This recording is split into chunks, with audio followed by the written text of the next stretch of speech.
Well, I was a child of the 60s, a child in California, being raised by a father and mother with 5 brothers and sisters. But what was unique, I think, about my experience was during the 60s, my father was a military man, and he volunteered for 2 tours of duty in Vietnam. So being first and second grade, I couldn't even remember who my father was until that day he showed up at the tarmac.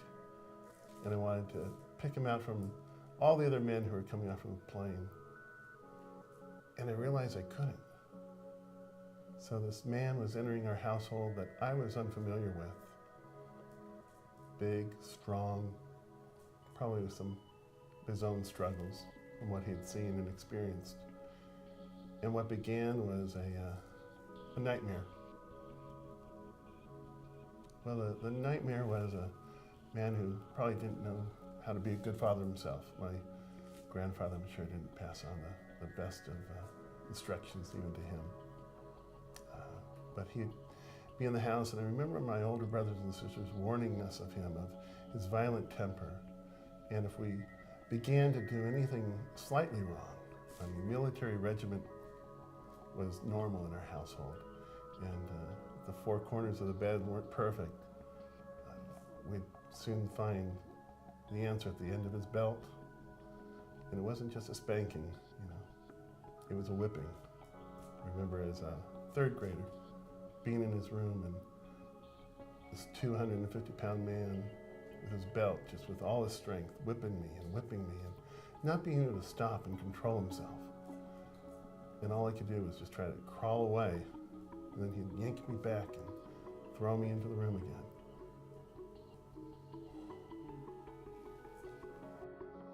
The fear then was of anyone in authority, and also even as him as a man. I began to vow in my heart to reject this identification of what it is to be a man.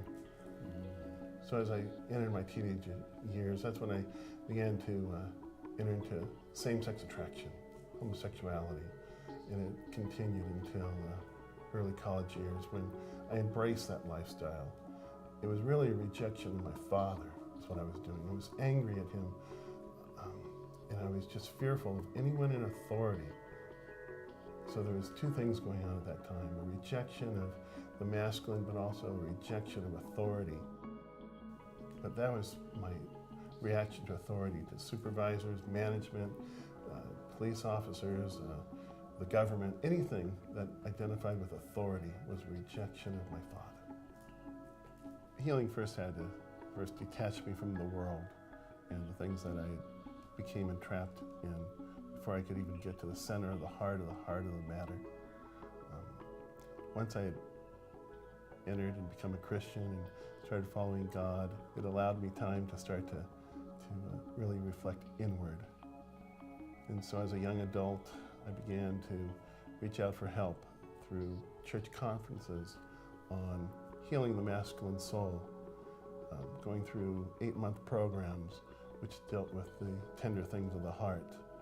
And when I came to my father wounds, what I realized was I had a father who himself had been a victim.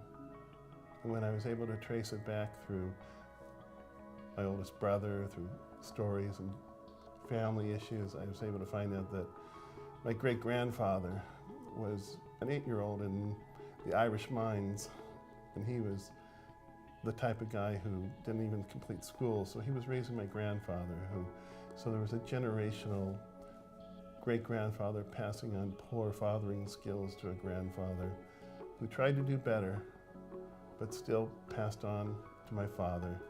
And although my father tried to do better, he also. And so when I began to empathize and relate to each of the generations that had gone on before me, I realized that they were wounded also. And as I released forgiveness to my father, when I processed through that and the deep wounds that created,